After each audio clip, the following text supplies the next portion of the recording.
ہمدردی جو کریں گے نا وہ بھی غلط کریں گے. ہم لوگ جب مدرسہ میں پڑھتے تھے عربی کی ابتدائی کتابیں عربی ادب سیکھنے کے لیے، تو اس میں چھوٹے چھوٹے قصے آتے ہیں. تو اس میں ایک قصہ تھا، یہ اس پر کہہ رہا ہوں کہیں کا بھی نہیں رہے گا. جس کام کے لیے بنایا گیا، جس کام کے لیے اس کو مقرر کیا، جب وہ اس کا نہیں پھر کہیں کا بھی نہیں. تو اس میں ایک قصہ لکھا تھا، یہ سمجھنے کے لیے کہہ رہا ہوں کہ ایک بادشاہ تھا، اس نے ایک باز پال رکھا تھا، شکاری باز جو جانور ہوتا ہے پرندہ، اسے پرندوں کا شکار کیا جاتا ہے، اسے تعلیم دی جائے، تربیت کی جاتی ہے اس کی، وہ شکار کرتا ہے، اشاروں پر چلتا ہے. ہاں، شکاری جانور جن کو شکار کے لیے اس کو باقاعدہ تیار کیا جاتا ہے، اس کو تعلیم دی جاتی ہے، وہ شکار کرتا ہے اپنے مالک کے لیے. شریعت نے بھی اس کے شکار کو حلال بنایا، مگر اس کی شرطیں رکھی ہے جو کتابوں میں لکھی ہوئی ہے کہ اتنی شرطیں اس جانور میں پائی جاوے تو وہ اس کا شکار حلال ہے، مر جاوے تو بھی. اور وجہ اس کی یہی لکھی ہے کہ یہ شکار اپنی خواہش کے لیے نہیں کر رہا ہے، اپنے مالک کے لیے کر رہا ہے.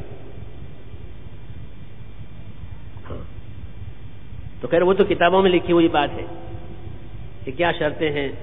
مجھے تو وہ قصہ سنا آپ کو. تو وہ شکار وہ باز پال رکھا تھا بادشاہ نے،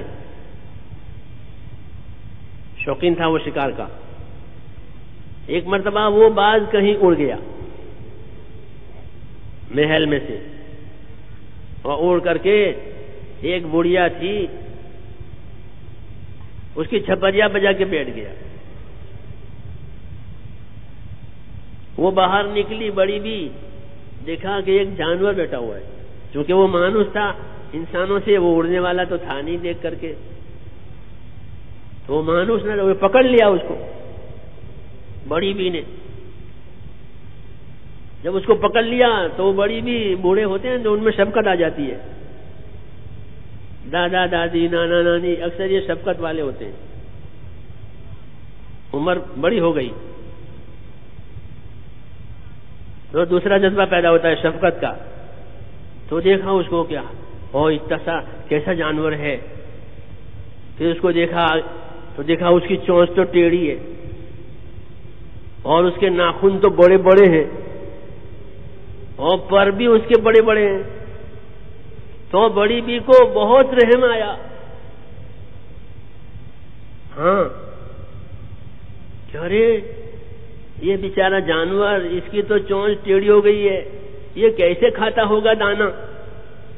کبوتر کی چونچ سیدھی دانا چگنے کے لیے، اس کی چونچ ٹیڑھی گوشت نوچنے کے لیے. تو اللہ کی تخلیق ہے، اس بڑی بی کو نہیں معلوم ہے کہ اس کی تو چونچ ٹیڑھی ہو گئی ہے.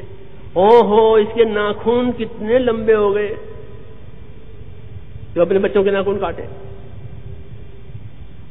اور اس کے پر کتنے بڑے بڑے ہو گئے، بال کتنے بڑے بڑے ہو گئے. تو گھر میں لے گئی اور چونچ بھی کاٹ دی، اور اس کے پنجے جو تھے شکار کا دبوچنے کے وہ بھی کاٹ دیے، اور اڑنے کے جو پر تیزی سے اڑتا تھا کبوتر کے پیچھے وہ پر بھی کاٹ دیے. سمجھ بات آ رہی ہے؟ اب ادھر تلاش ہو رہی ہے بادشاہ کے یہاں کہ باز کہاں چلا گیا، بہت قیمتی ہے. تو اس کے آدمی ادھر ادھر پھر رہے ہیں تلاش میں. تو ہوتے ہوتے یہاں پہنچ گئے تو بڑی بی کے یہاں مل گیا وہ. تو دیکھا اس کی حالت کو، تو لے گئے بادشاہ کے یہاں اس کو کہ جی یہ حالت ہو گئی اس کی. تو بادشاہ نے کہا ٹھیک ہے، اس کی یہی حالت ہونی چاہیے کہ جو اپنے کام کو، اپنے منصب کو چھوڑ کے کہیں اور جگہ جاوے، اس کی یہی سزا ہے کہ وہ کسی کام کا نہ رہے. تو اللہ نے مسلمان کو ایک کام دیا، اب وہ یہ کام چھوڑ کے چلا گیا. تو دنیا والوں نے اسے کسی حالت میں رہنے نہیں دیا. اس کی شکل، اس کی صورت، اس کی وضاحت، اس کا ماحول کہیں کا بھی نہیں رہا، پہچان بھی مشکل ہو گئی، کیونکہ یہ اپنے کام سے، اپنے منصب سے ہٹ گیا. ورنہ تو جیسے بعض کی طرح بعض کے بادشاہ کا چہی تھا، تو مومن تو اللہ کا چہی تھا. مومن کیسا ہوتا ہے کہ مومن تو اللہ کا پیارا ہوتا ہے.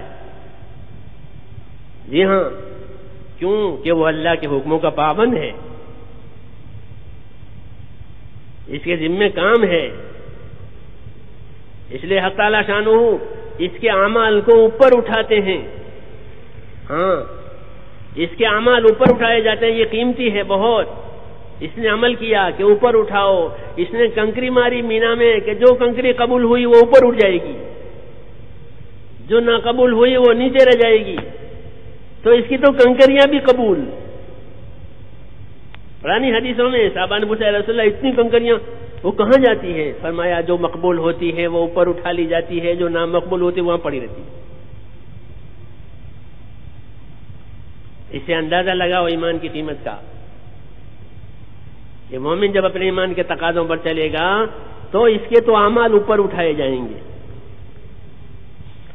اور اس کے اچھے اعمال کی وجہ سے عالم پر اچھے حالات آئیں گے. ہاں، یہ بتایا گیا. یہ تو ایمان والے ہیں، یہ تو ڈرنے والے ہیں، یہ تو تقاضوں سے کام کرنے والے ہیں کہ ہاں ان کے اس رویوں کی وجہ سے ہم دنیا کے حالات بہتر بنائیں گے. تو دنیا کے حالات کا بہتر بننا، دنیا کے حالات کا بگڑنا وہ دوسروں سے متعلق نہیں ہے، ہم سے متعلق ہے.